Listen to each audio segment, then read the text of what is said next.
Ladies and gentlemen, welcome back to episode number 6. It's crazy. I'm in number 6 now, but I have the enormous pleasure of talking with Roger Ryan. Roger is an incredible friend of mine. First time I met him, I was 12 or 13 years old. So it's been a little over 10 years now, but moved to Nashville. He's also here in Nashville. We're in his studio right now. Thank you again for being on this podcast. I know it takes the time and energy. You're always on the go, like flying and arranging, producing. Roger Ryan is an incredible, just Grammy Award-winning producer, songwriter, artist yourself. And can you just tell us a little bit about Aftertouch Music and what you do? It's an honor to be a part of your podcast. And yeah, we go back some years. You were playing the piano when I was out with Leah Faith. We'd go to Birmingham, Yes, and Leah. you would sit up at the piano. I could barely see your head. I could see your curly hair. And you're talking, and then you'd start singing these songs that you wrote, and I was always intrigued by that. So it's good to still be your friend and be in your life Thank you, Roger. these many years later, and to see what you're doing with your gifts. And it's just an honor to be around you. Thank you, Roger. No, it's true. Aftertouch Music is a label now. It started out as actually the name of my production company. When I first moved to Nashville, my production company is now Roger Ryan Music, and Aftertouch Music is my boutique label. I started it because the industry was changing, and as many talented people, as you and I both know, sometimes, or most of the time, they don't really get an audience with a label or label exec, much less the opportunity to really share their music their way with the right resources or even just opportunity. And so I thought maybe I could make a difference with a label and work with artists that have that kind of journey here in Nashville or worldwide. And it's been cool so far. And of course, with the pandemic, everything has been reset. So I certainly am resetting my label as well. And excited about some of the new things that I'm going to be doing and releasing within the next year or two. Tell us a little bit of how you learned the keyboard and, where it all began. Well, I was born in the beautiful country of Trinidad and Tobago, which is in the Caribbean. It is at the bottom of the archipelago of islands. Most people don't know where Trinidad and Tobago is. But then again, most people don't travel around their beautiful country and see all the states that I have. I want to go there one day. That would be awesome. But it's beautiful there. My parents moved to the United States when I was about 18 months old. And around 4 years old, they heard music in the living room, and they ran out to see where this music was coming from. And they said they saw me playing the piano, and I couldn't reach the pedals. Wow. So I've been playing the piano since I was about 4. Do you remember what your parents said you were playing at the time? I didn't ask them. I imagine it might have been maybe a chorus that my dad might have sung or shown me. I have no idea. At 4, Yeah. I kind of remember being a little boy in Brooklyn. I get bits and pieces of it. But so I started playing for church when I was about 8 and a half. And then I started taking piano lessons, and this was in Tobago, Scarborough, Tobago. That's the Trinidad and Tobago are 2 islands in one country. Tobago is beautiful, 116 square miles, and just absolutely beautiful. People who live in Trinidad fly there for vacation. That's how beautiful it is. Wow. So that's where the whole music journey really started, playing at church, and Mrs. Armstrong was my first piano teacher. Really lovely lady. We moved back to the States, and I just kept playing. Thought I was going to, be in science, be a doctor. I was intrigued with chemistry and all that stuff. And of course, when you say science and doctor, everybody around you says, yay. And when they say music, you're like, that's cool, but what are you really going to do to make money, right? Well, I did tell my dad when I was about 9 that I dreamed, or 10, of playing in front of thousands of people, and he actually said, yes, music is a wonderful hobby. So that just tells you where his mindset was at the time, which is okay, I think. I never saw it that way, even as a boy. But as a boy, you don't tell your dad, well, I don't see it that way. You shut up and go, Right. Right, Dad. So high school and then college. My 11th year in high school, I went to a thing called College Days. It was at a school in Huntsville, Alabama called Oakwood College, which is now Oakwood University. And touring the campus that first time, they took us to the science building and told us how big a deal it was that they were getting the highest rate of acceptance into Harvard Medical School and blah, blah, blah. And I was like, cool, new science building. Then they took us to this old building called Moran Hall. And we sat in there for some chapel assembly thing, and this choir got up to sing, and I'd never heard music like that in front of me ever before. I didn't know what to do with that. And there was a gentleman conducting. His name is Mark Kibble, and a gentleman playing keys. Well, an old beat-up piano, an upright, ugly upright. Name was Mervyn Warren. These two guys eventually became mentors and lighthouses in my life as musicians and their careers. Mark, as you know, is one of the founding members of the group Take Six. And so after they were finished playing and singing, I went and spoke to him and told him that I wanted to come here. And he said, okay, we'll see. He always used to use his hands a lot, which he still does. And my 12th year, I went back and saw him and saying things. I said, I'm going to be here in September. And he said, okay, we'll see. And they had a choir called Blessed Peace, and I joined the choir. I didn't play because Marvin was playing. I'm not touching the piano on this campus around any of these guys. I hide in the back behind in the corner somewhere. So I sang tenor. Mark was like, you need to play. You need to get involved. And so I did.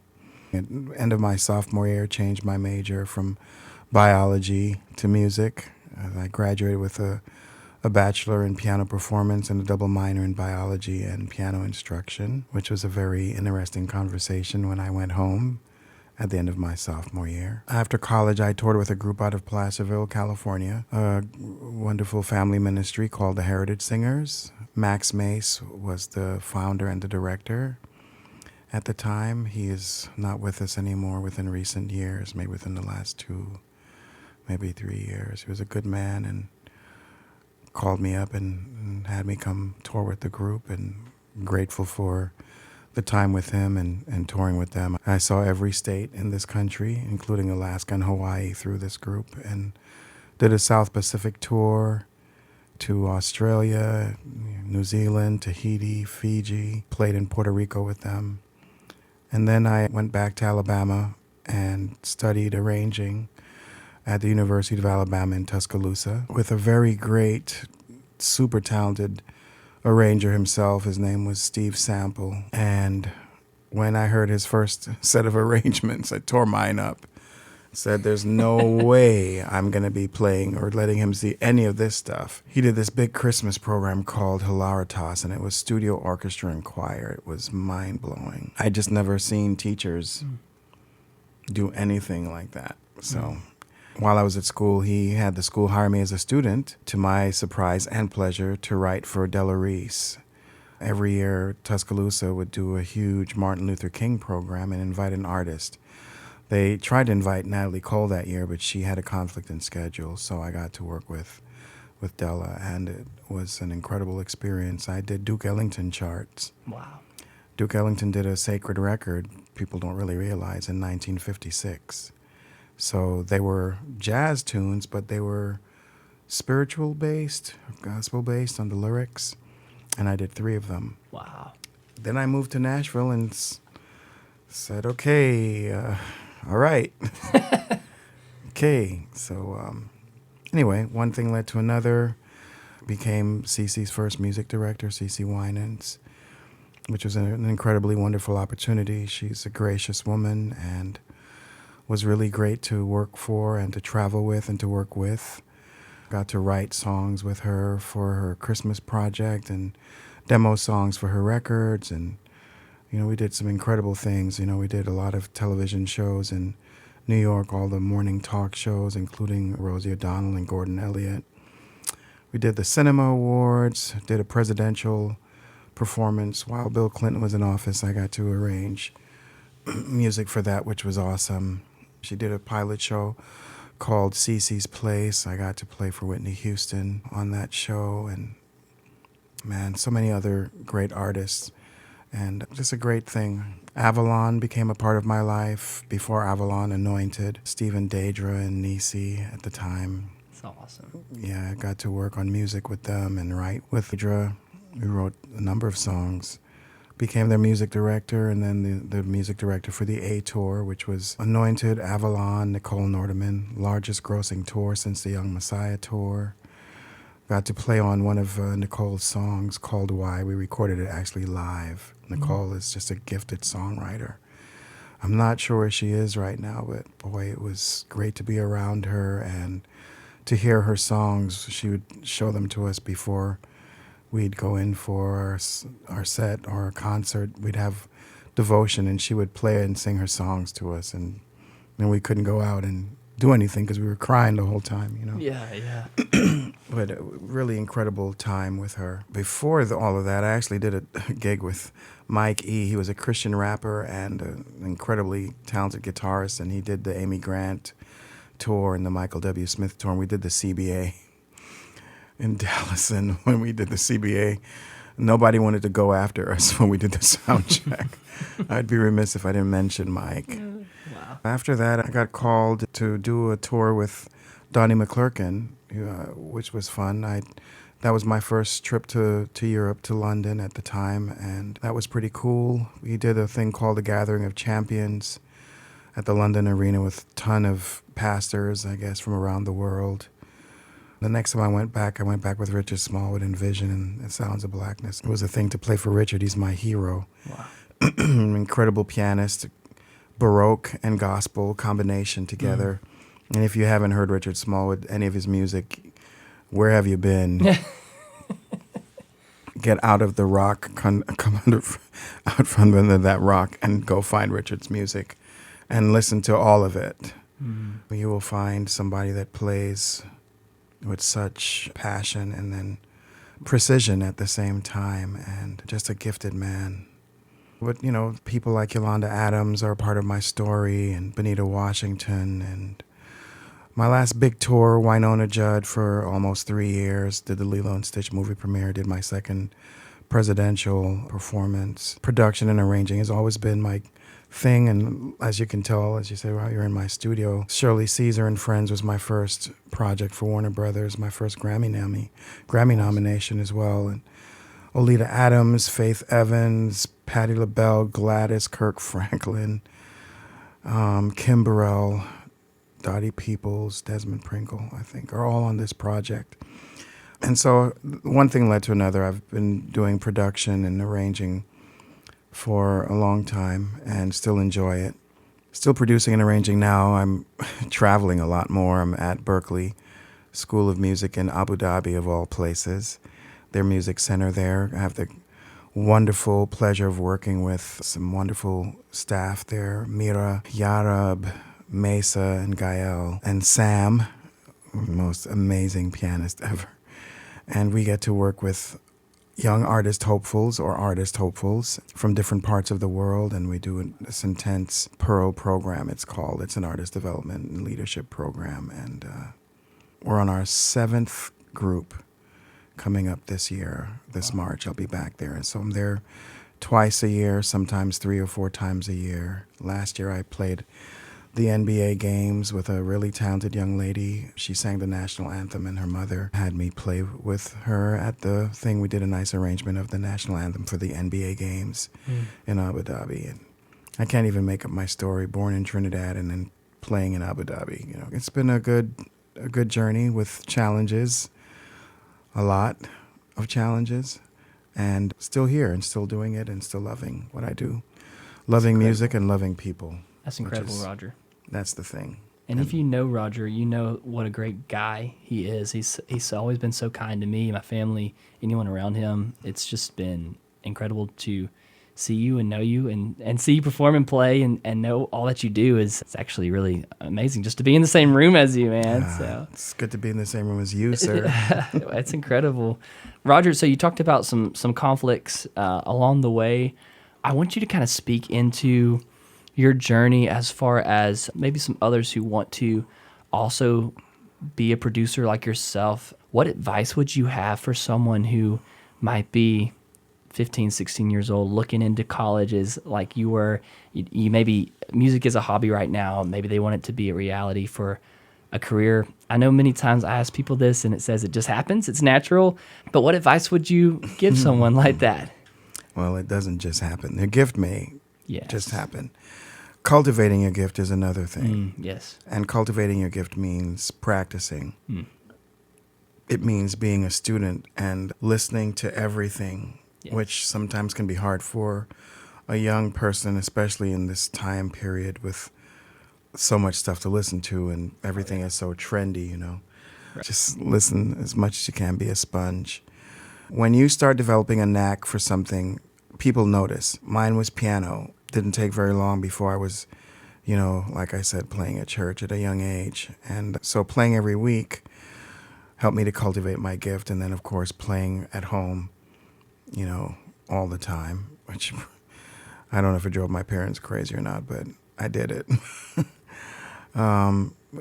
When you start understanding that there's something happening with your gift, you'll eventually, be drawn to listening to things and wanting to go see people play and listen to people play, you know. And now we've got computers and technology and GarageBand and Logic and MIDI and all this stuff that you can actually create stuff at home. It's not a bad thing to start experimenting with some of that stuff. I think the big thing I would say is to own your gift, embrace your gift and know what you have and be confident in that. That's going to be a journey that you will have all of your life and all of your career. Being taught to be humble is a thing, and it could be to a fault. So confidence is important. Authenticity is important. And also knowing how deep you can swim, knowing what you're really good at, and if that's where your heart is, going after that, and then developing the other things that come around that. You know, as a boy, it was piano for me. Now it's arranging and producing. It started with piano, and arranging started to become second nature. And then the theory stuff that you should be developing. Absolutely. But if it's something that you love to do, reckless abandonment, go after it. Yes, sir. That's awesome. Tell us about your transition from being a pianist to being an arranger and producer, and then before long, basically making a career out of arranging and producing, which in a little bit, you're going to show us a little bit about how to rearrange songs. But can you speak about that and kind of maybe the mindset that you kind of have to switch gears a little bit? Or do you feel like it's switching gears much? What is that for you?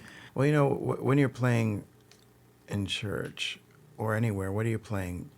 If you're not playing your own music, you're playing covers. Right. So if you're playing covers, your songs have final endings. They were written for the artist, not for your little church group or your choir or the person that you're playing for.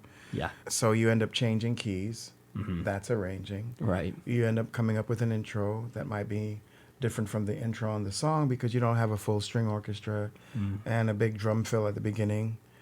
That's arranging. You come up with an ending.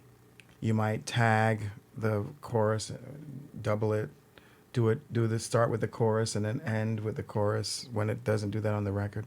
So the more you do those things, those are actually signs of arranging. And as you're playing along, you might say, hey, you know what, let's change the melody here, or let's modulate here and change keys. And it started to become a thing. And so the more I did it, the more I liked it and the more I kept doing it. That's great, yeah. It becoming a career, that transition was, the first transition was actually proving, I guess, to yourself and also proving to your parents, because, you know, parents back then, and maybe even now, aren't wired with music as a real job or a career or profession.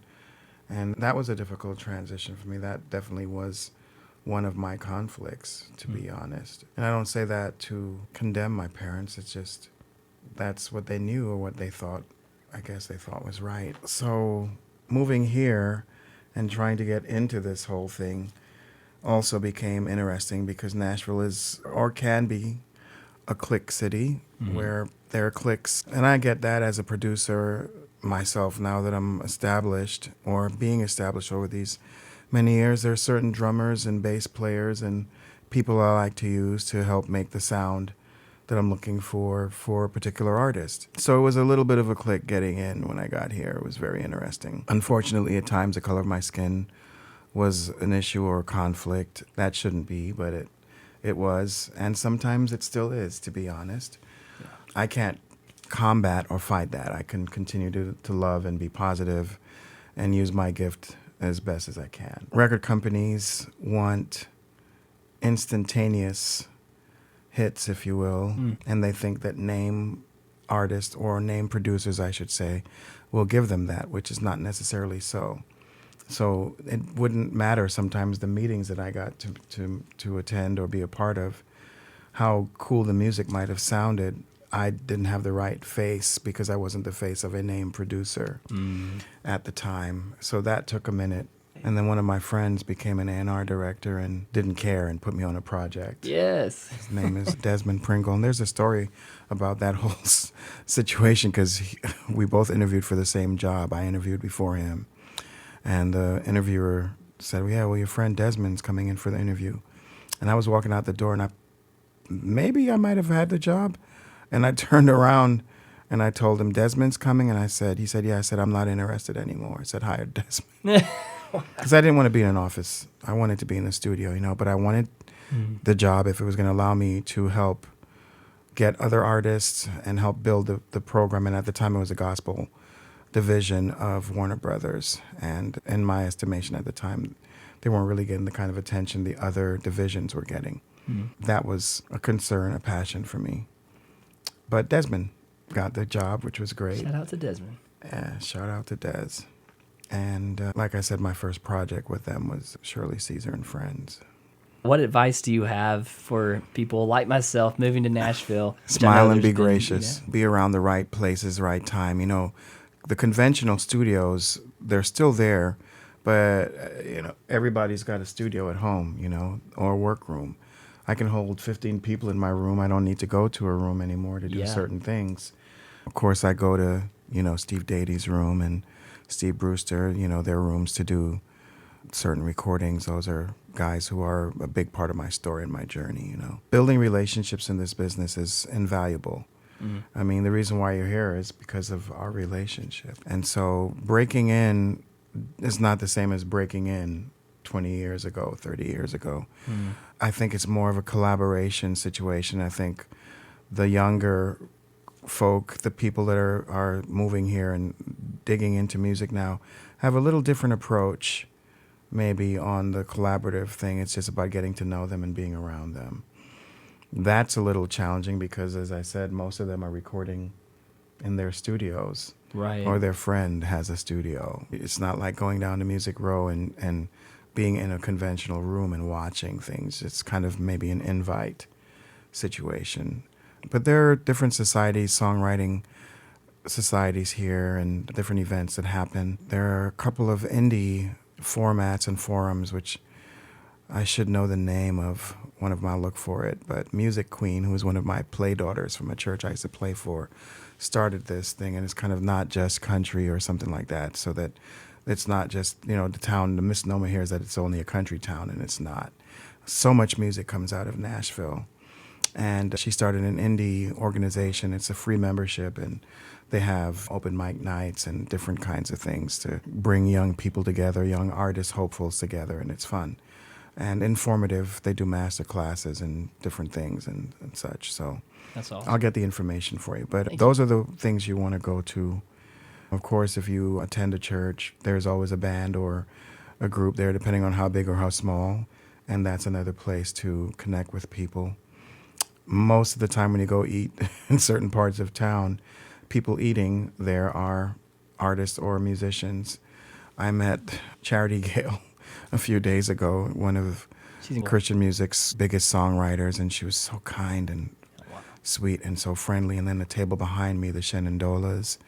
You'd be surprised how many people around you, and it's just really speaking. Me being an island boy, I just talk and probably talk too much, but the maxi taxis back home, you get in one, you say hi, everybody says good afternoon. So I'm used to speaking. So if I hear somebody humming or speaking behind me in a restaurant, whoops, I go up and I say, you guys musicians, you artists, what do you do? Right. And I introduce myself and share my info. That's awesome. So that would be one of the things that I would do as far as breaking in. The other thing is just do what you're doing very well and make sure that there's some PR. Put it in places that people can see it, and the right people who see it will hopefully notice and reach out to you and say, hey, we heard your work on such and such, or we saw your this, or we heard you singing here or playing here. Would you be interested in working on this? You know, those things still happen. Absolutely. And like I said, smile and be gracious. That's great advice, Roger. What would you say to someone, you said when you first came to Nashville, you didn't have any name artists or you weren't a name producer yet. How do you break into that without some of the resources that others have? How do you do that? I was fortunate. Mark and the guys, Take Six, they would allow me to come to sessions, and I got to meet people at some of those sessions. And then if they had a function somewhere, I'd go and try to dress up real nice, and you know, because you never know who's going to be there from record companies or other artists. And so I got to meet people that way. I think my name got passed, to Cedric Caldwell. Awesome. Somewhere. I don't know how he got my number, but he had my number and he called me. And I guess he had heard me play somewhere, and that's actually how the situation with Cece came about. And then when people see you doing that, all of a sudden they think, you know, like, nobody walked up to me with a manual on how to play after that. Right, but for right. some reason, now that I'm playing for Cece, all of a sudden I know how to play piano. Amazing. Whoa, so you can play. Yeah. Same piano, same notes. Still 88 keys, huh? So sometimes it's perception, and then there's misperception. And me, I'm a butterfly, so I dug around everywhere I could. When Dove Week was here, no matter how interesting Dove Week was in the earlier years here, which it still is. Dove actually. Week, referring to the Dove Awards. Yeah, Correct. And that week, you know, they have functions. Back when we first came, you know, I first came here, the functions were very interesting, and how the Doves operated were interesting. I showed up and I smiled and I made friends. I shook hands. I met people. I did what I could. That's really, really it. I don't know what people believe about God. Now it's, you know, the universe. God is God of the universe. So when you're saying the universe, maybe you're saying God. It's okay to say God. So, you know, God opened those doors. There are doors that I couldn't open myself. I cried many times leaving meetings on Music Row, sitting in the parking lot of labels and bawling my eyes out, quite honestly. A lot of disappointment. I think it's all about how you respond and how you handle disappointment. That's good. And I tried really hard to be even. And if I had to lose it, so to speak, and not, you know, break anything, but I would hide as far away as I could from civilization so I could cry and air my own feelings out about what I thought was happening. And then live to fight another day. And quite honestly, you're not going to get called for everything, no matter how good you are, or even if you think you're suited for a project, because it's an equation. On the other side of the equation are people. Sometimes they have in their mind somebody that they want to use no matter what. Could be a friend, could be a promise to a producer. When I get to this point, I'm taking you with me. And so it doesn't matter who walks in the office. That person, hey, really cool stuff. They're not being as objective as maybe they should be because they've already promised Carson the project. And so I walked in on a few of those situations. As I got, you know, a little older, I got wiser to how that was working and saw where those things were. But all in all, I love music. I love the creating of music, producing it, arranging it.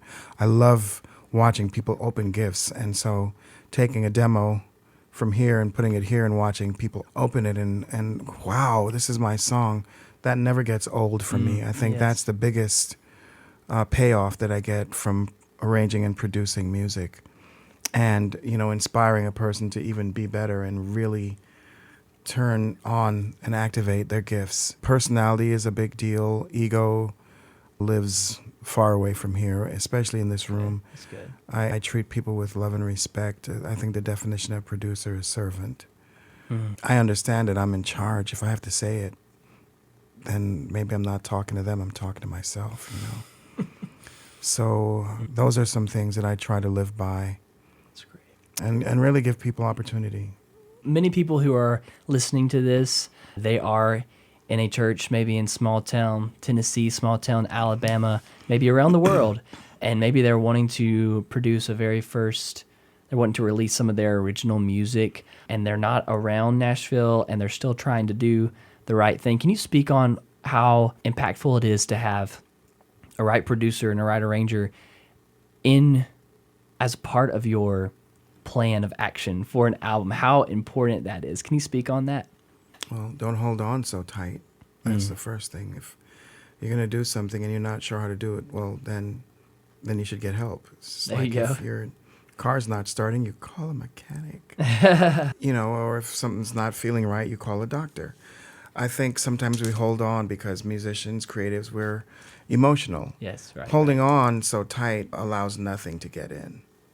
Not about anything even getting out, nothing getting in. That's the problem. So I think, prayerfully find some people or ask around.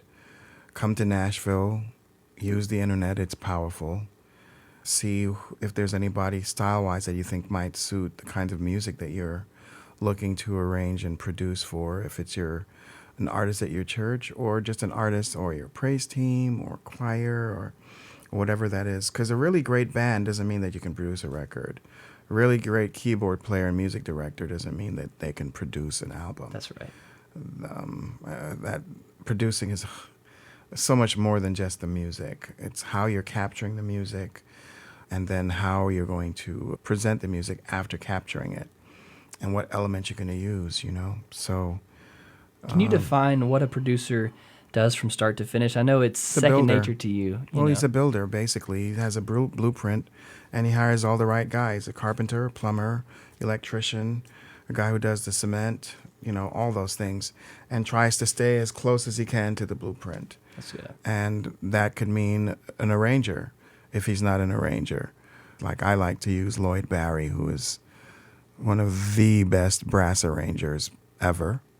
He lives here in town, and he's done everybody, Aretha Franklin, Kirk Franklin, Rebirth of Kirk Franklin, that record. It's Donna Lawrence, Tremaine Hawkins, just tons of stuff, and he's doing film stuff, I think, now, composing. He's an amazing guy, but he's an amazing brass arranger. Yeah, that's incredible. So when I was able to have budgets to use brass, only Lloyd Barry I've been using on, primarily on all of my work. Bass players, drummers, you get the right ones that would suit the style or the genre that you're working on.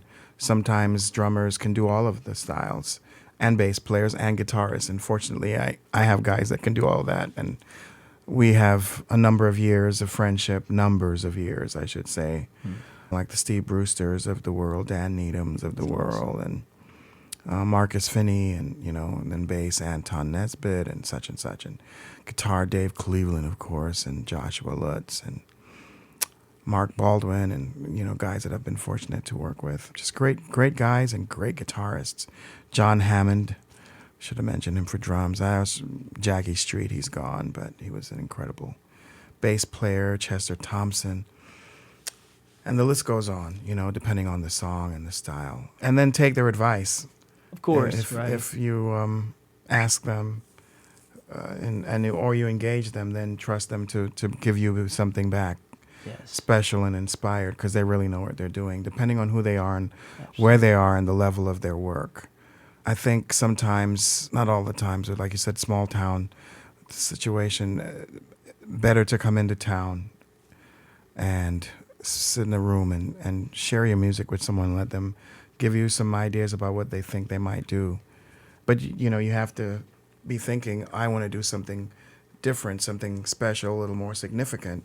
And if that's the case, then you'll come to a city like, Nashville or Atlanta or whatever's closest to you, New York, whatever, Miami, and start looking for some of those folk that can bring the kind of light to your music. Talk with me a little bit about what has been your absolute favorite project, or maybe multiple projects that you've worked on over the years, and why was it your favorite? So some I participated on, some I produced. I think as a producer, some of my favorite projects, obviously one I'm proud of, obviously, would be the Shirley Caesar and Friends project, because it was not just one side, it was a duets project, which means I was combining, Pastor Caesar, who has been doing this thing for so long, and, an icon in our industry, not just, gospel-wise, just overall, a worldwide iconic artist, and combining her style of singing with people like Oleta Adams and Faith Evans, which was amazing, and, Patti LaBelle and Gladys and Kirk. So I got to combine these big artists with this big artist, and it was really a serious learning experience as well. Another project that rings out in my mind, Sharon Riley and Faith Corral. They're a group out of Toronto, Canada, that I had the pleasure of working with, and I actually got them signed to EMI Motown. And we did 2 records, a live one I co-produced with Melvin Crispo, very talented organist who is sadly no longer with us. Really incredible. And the second record, Faith Life, is the record that was nominated for a Juno Award and won. So that was a Canadian Grammy. And then there are lots of others. I mean, to be on a Take 6 record is dreaming. I got to be on one of their records. Yolanda Adams, Anointed, of course. Paulie Sanchez is an indie Latin artist. She's from Toronto, and my really dear friend Richard Picard introduced us, and I did one record with her studio project, but we did a live record, a live worship record in English and Spanish, and it's some of my best work. Oh, that's awesome. Larnell from Snarky Puppies playing drums on it, and Nice. Samuel Williams, an incredible bass player, and Virgil Stratford, my partner in crime, knucklehead and genius keyboard player arranger. We converged on Toronto and did this record, and it was quite a special project. That's awesome. There's Alvin Slaughter. I did a record with him called Faith Life, which was a lot of fun and really great music and great work as well. It's always an honor to do anything on a Cece project. I wrote on some songs with her for her Christmas project, and that was a cool thing. So That's awesome.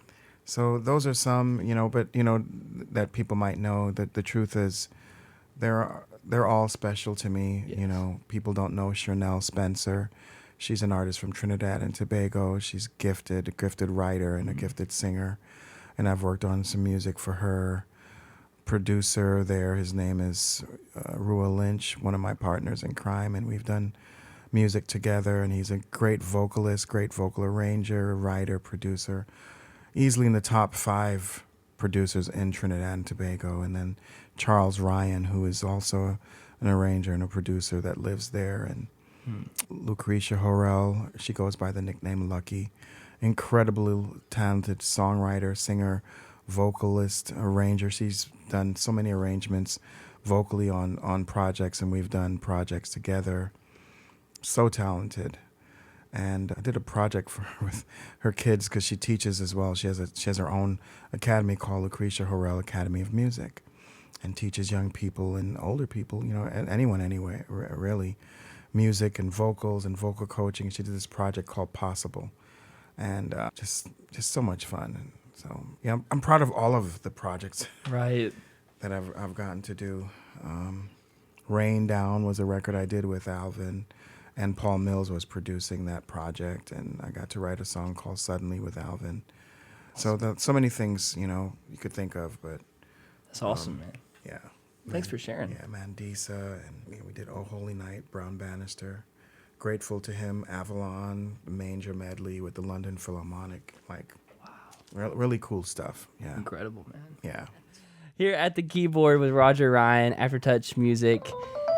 Ooh, yes. Talking about rearranging and arranging, I guess. Arranging and rearranging. Roger, take us through a song, a standard worship song, could be hymn, modern, whatever, and then kind of tell us what you would do to rearrange, both maybe in a live setting or, I know you do a lot of studio work, but maybe in a live setting and helping with a band on a Sunday morning.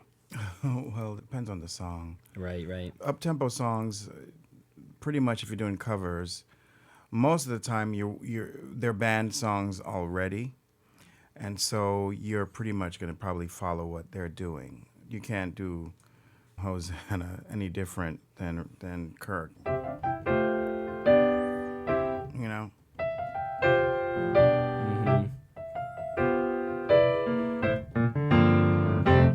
all that's band stuff, you know? Right. Right? Yeah, You know, and all the yeah. pushes.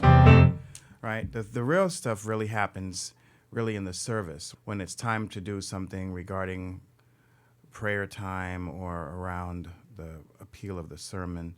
Or if you are doing a hymn, and if it's a solo thing, that's one thing, and you're arranging it for an artist to sing it. Or even if it's like you said, like a worship song, like my favorite one is Still. I still like Still, you know. So things to consider are melody and harmony, right? And changing the melody, or keeping the melody but changing the harmony around the melody could be cool. If you're, depending on how advanced you are and where you are with your band and the sound that you're looking for at your church, sometimes things just need to stay simple. Right. You know? And the ocean's just simple. Try, I will soar with you above the storm. Sometimes it needs to be like that. And that's fine. I will be still, know you are God. Right?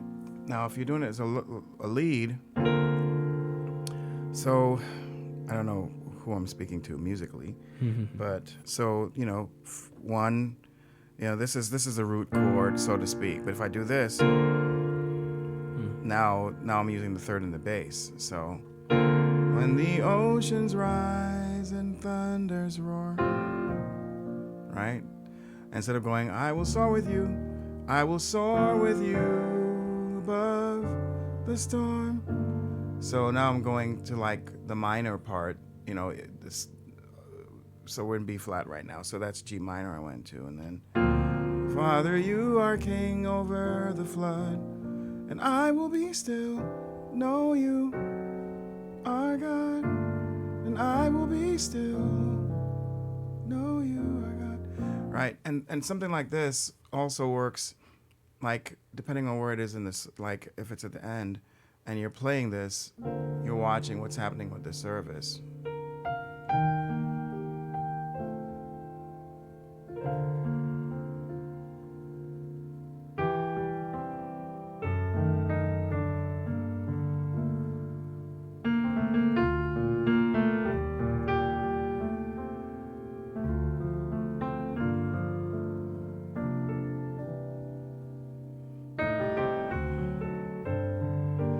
Now, notice when I was playing this time, I didn't play the melody at all, but you're hearing the melody in your head.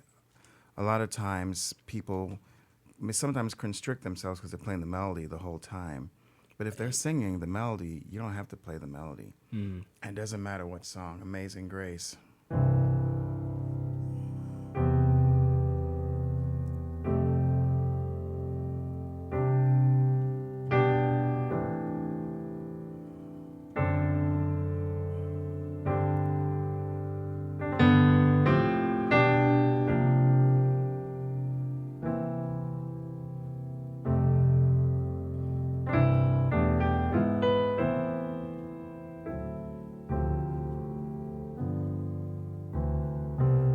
Modulate.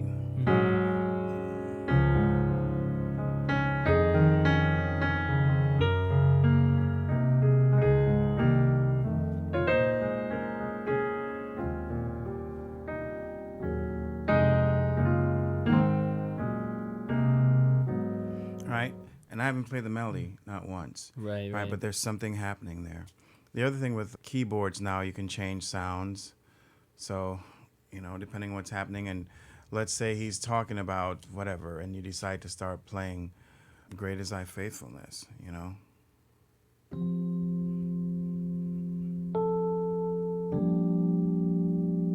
Maybe I'd go with the chorus.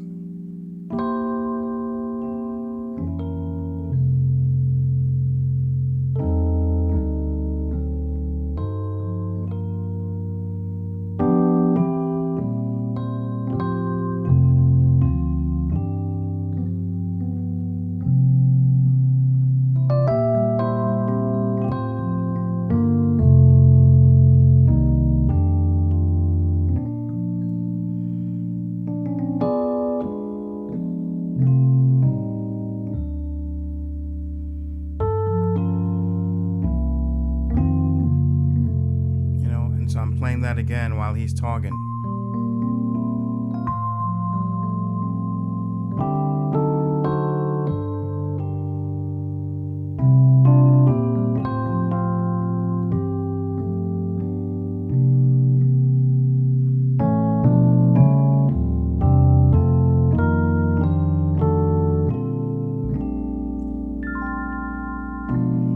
So it just depends on what's happening. But, you're not playing by yourself. You have to be aware of what's happening and pay attention, because he might turn around and call a different hymn.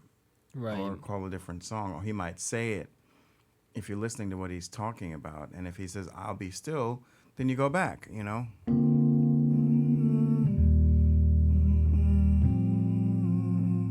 you got everybody humming. Even with the reharmonization, the melody's still happening.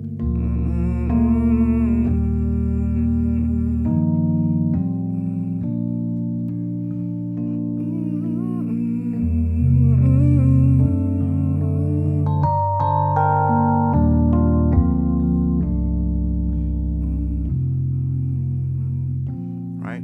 So it's happening constantly. Yes. Chords.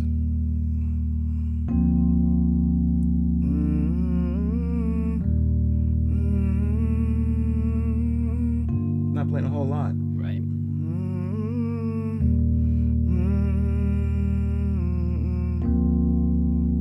I will be still, know you are God. Just reharms,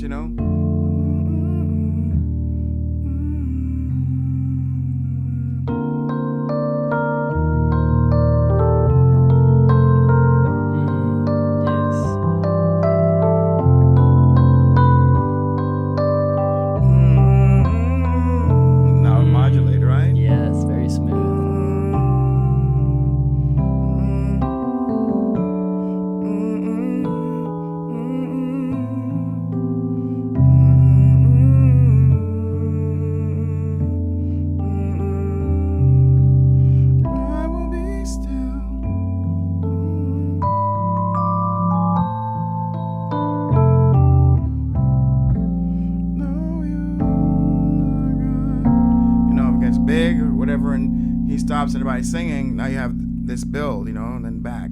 I will be still, know you. Right? I will be still, know you.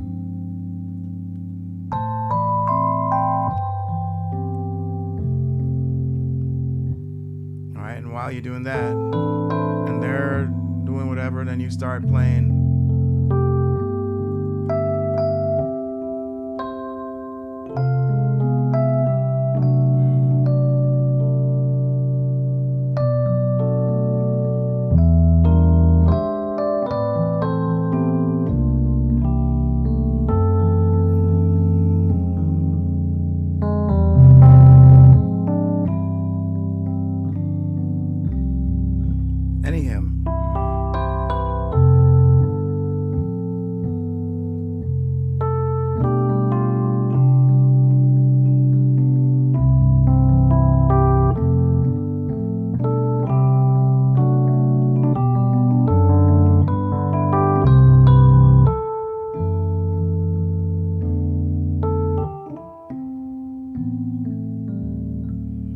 So they're creating this kind of atmosphere, and I think that's so important. And you can do it with the tasteful stuff you like to play. It's all about paying attention, That's great, man.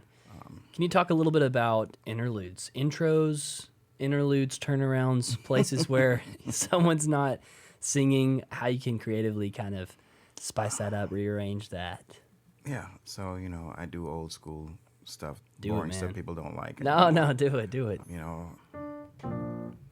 So, I don't know. It depends on the day and what's happening. So if I was doing, let's say, how can I say thanks and other things for me? I'd probably go.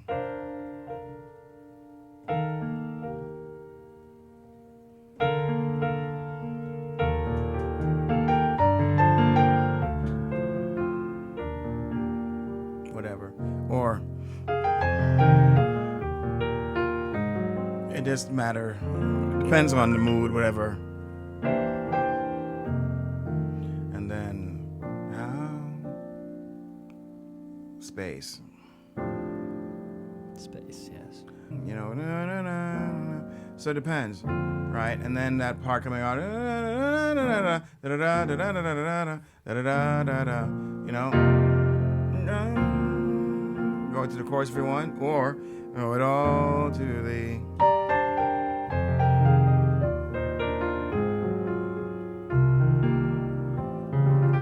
Right back into the verse, maybe more.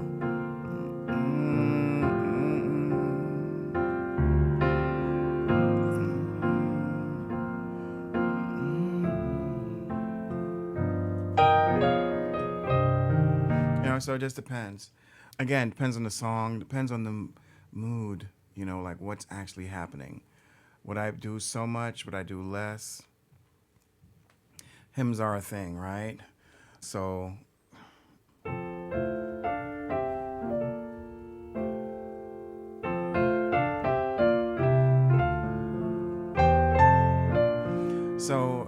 if I'm trying to create something from that side of it, then I might be doing something different. Like 'Tis So Sweet, right? I might just start with that, you know. I might do the last part of the chorus.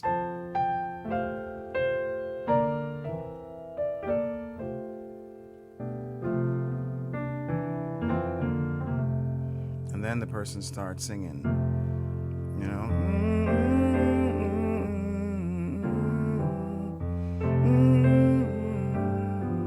First, I'm probably simple, you know, and then I might change.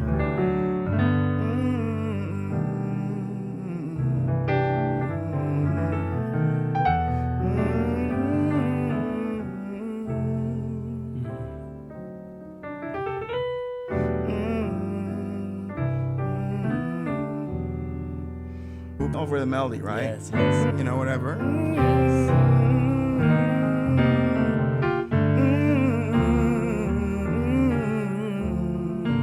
Will be with me till the end. Oh, you know, Jesus, how I trust Him, how I prove. Jesus, Jesus, precious, and how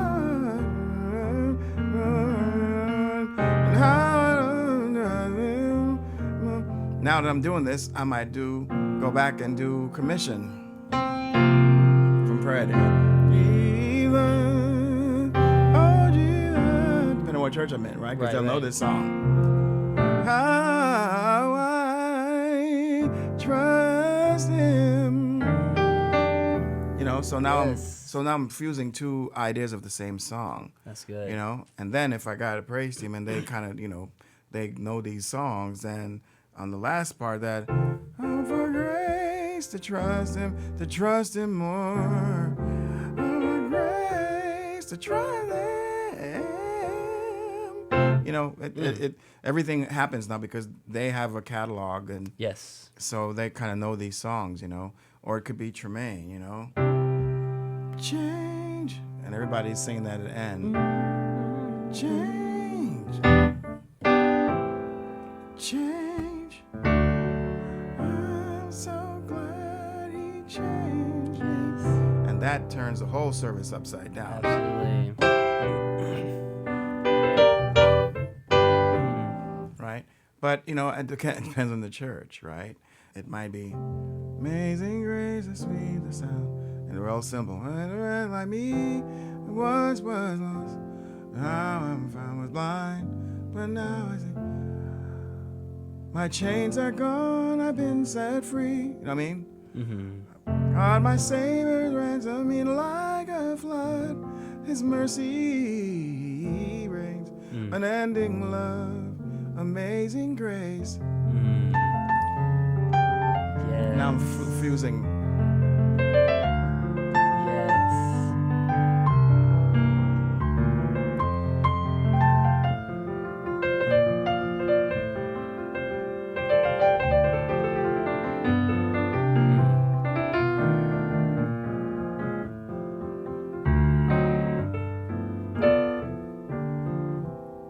So you can kind of fuse two together. Yes, You I know? love that. Roger, at what point in your life were you able to sit down on the piano and pretty much just react to anything and play anything? I don't know. Because I feel like with this skill, right, you need to be able to read the room, which I talked about in an earlier episode with Chris Brown, and he talked a little bit about this. And for rearranging, for your band, you can only do so much if you're, prepping for a worship service, but reacting in the moment. Well, reacting in the moment means usually just you, and then the band follows, depending on the skill of the band. There you go. Usually the focus will be on the keyboard player, depending on what's happening. He leads if he's the music director. Absolutely. If not, the music director or minister of music or whoever will kind of cue to him, and he'll kind of, but it has to be a synergy, and you have to be aware. Sometimes even the stuff that you practice, sometimes one song seems to be changing the whole thing. You forget about the songs you practice and stay with that one song. Right. You stay with it and forget your set and let the service go on. Well, we didn't finish the song we practiced. That doesn't matter. That's good. You know. I love it. You're talking about flowing. There's a book called Following the River by Bob Sorge. He talks about Ezekiel 47, talks about Psalm, talks about Revelation, where it's mentioned in the river of God in heaven, but also flowing down, and the river's in you and the Holy Spirit. And we take that within worship. It's a book all about worship and how it's following the river of God and the flow of God in corporate worship. Yeah, not yourself. Yeah, absolutely. So, absolutely. How vocabulary? I listen to a lot of stuff. Chords and scales. There's somebody that's going to be listening to this that's going to hate me. Chords and scales are everything. I mean, I wouldn't be able to get around any of this if I didn't understand melodically what's happening. Absolutely. So that I can play around a melody and change stuff around it. Absolutely. Right? Is there some experimentation? It's always, but they're presets, just like you have presets on your on your plugins. They're presets. So my presets are probably the circle of fifths. You know? Absolutely. So depending on what it is I'm playing, what I'm doing, who I'm playing for, all of that will have effect on how I do it. And because I'm also thinking about the people listening, like maybe that Rhodes is a little too Rhodesy sounding, so I might go here and get something that's a little more soft. Yeah. Not as invasive.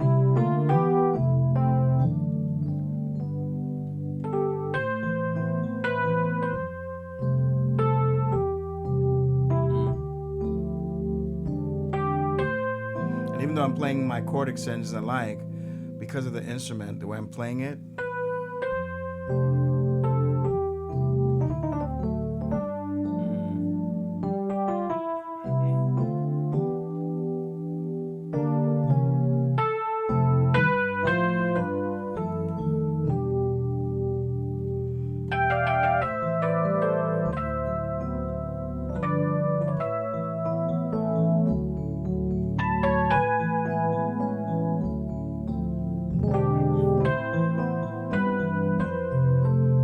so yeah. And there are times when you don't have to play the bass. You can go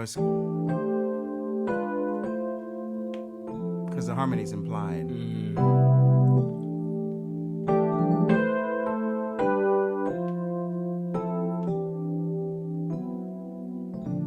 Yes. Right, and then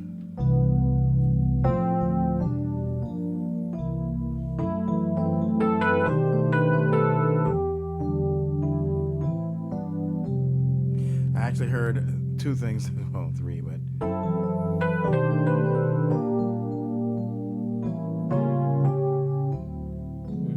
that depends on who's singing. Right.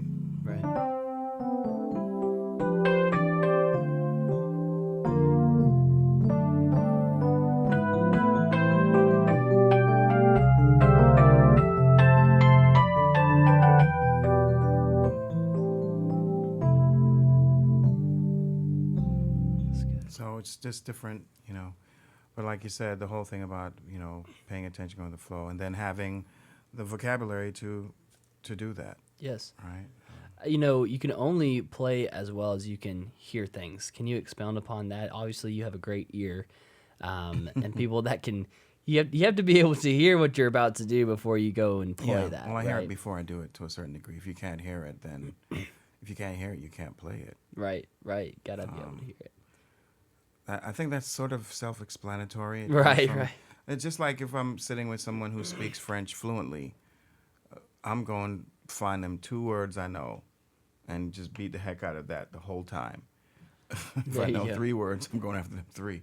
But, but if I know more, then I'm going to be speaking as much conversational French as I can. There you go. And music, obviously, and this is a language, it's conversation. So Absolutely. if I know the language, or at least have some decent working knowledge, then some of it will just happen on its own. You know? A lot of churches, they don't really allow for freedom to play with a lot of more expression beyond the set list of the start and stop. What would you say to someone who's maybe in that setting, or maybe in a church where you want to change that a little bit? What advice would you give someone like that? Open the discussion in your creative meetings if you have them, and just see where things are. And of course, some of these things rise and fall with the pastor. And if, at the end of the day, if that's not the place for you, maybe you should be playing somewhere else. I mean, that sounds kind of harsh, but the truth is, if you can't be yourself, and the church is also wanting to emerge and do more, and you have young people that want to do different things, if you can't be authentically yourself there, then maybe that's not the ministry for you. That's good. But I would start out of courtesy and respect to, hey, we'd like to do some different things, or once a month we'd like to do something and have it be youth weekend, and we do music this way, and still be able to support what you're preaching about or whatever, That way you keep him involved or her involved, and they feel like it's still something that could be cohesive. But if not, you could lose young people that way, and then that's a tragedy. So That's really good. Can you take us real quickly, and we're about to be done, but when you produce a song for a worship band or any kind of CCM or gospel, what do you start with? What's your basic starting point, and then where do you go? And keys. Metronome and keys, absolutely. And if the foundation of the arrangement, if that doesn't feel good, there's no sense going further and putting drums or anything else. Absolutely. So I always go after the arrangement first and make sure that the arrangement's solid. That's a whole other podcast, and I could show you stages, in production. Here's the map out. Here's what I started with, and then here's what I came up with. That's good, man. Here's where it ended. Because it'll start, like there was a song I did for somebody, I can't remember the name of it now. But yeah, it all starts, sometimes I'll just go right to the verse and then wait and come back for the intro. Lately, I just haven't been doing intros because the intros to me feel predictable and cheesy. So I just sometimes start right on the verse. I think it just depends, but that's a whole other thing on techniques, on arranging techniques, and that would take a little more time and a little more explanation, because then I would pull up a like a drum loop or something and say, hey, here's this, of course, and okay, now let's work on this idea, and see how much of we can take, and then we might go back and go, I like what this is doing, so now I'm going to change the intro from, instead of just the verse going, I might be down here.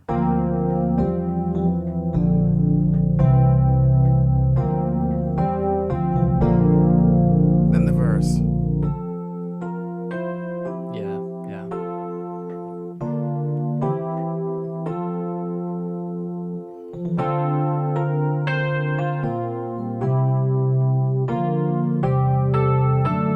So, I'm always really thinking down the street. Pretty much when I hear a song, I pretty much am down here, and then I'm actually pedaling backwards in my head and filling in the blanks. But the arrangement, if you can't feel the energy from just basic key and maybe even a click track or a loop, then start over. That's great. That's right.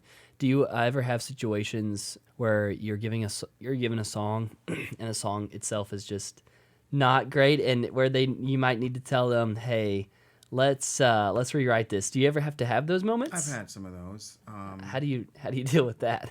You find the right way to say, hey, you know, your vocals are better than this song or whatever it is. Why don't we look at some of the other songs, you know, or let's reconstruct the chorus or the verse. I think we can get more out of it. You know, depending on how you speak to people, you can pretty much, you know, get them to, and sometimes they also kind of know that too. Right. And then when you tell them and you show it to them, then they're like, yeah, you know, when I was working on this part, it did feel weird. So it's just really communication. That's good. Authentic communication, saying it in a way that doesn't offend. Absolutely. That's good. Well, Roger, Ryan, thank you so much for joining me on the podcast today. Please tell us how we can connect with you. If there's a church wants to connect with you, produce for their, you know, their album or just anything we can connect with you, man. Well, my website is rogerryan.net, and the easiest thing is to follow me or reach out to me on Instagram at Producer Roger. That's PRODUCERROGER. Producer Roger, one word. That's awesome, man. Aftertouch Music as well, right? Yeah, well, that's a label thing. That's the label production thing, Roger Ryan Music. I think I have a Facebook page called Roger Ryan Music as well. Perfect. Instagram is what I pay most attention to. So awesome. Well, thank you again for being on the podcast, man. I love you, dude. Love you too. Thank you for having me be here. Yes, sir. Mr. Man Boy. There you go. That's awesome. We're done here, sir. Thank you for your time. Of course.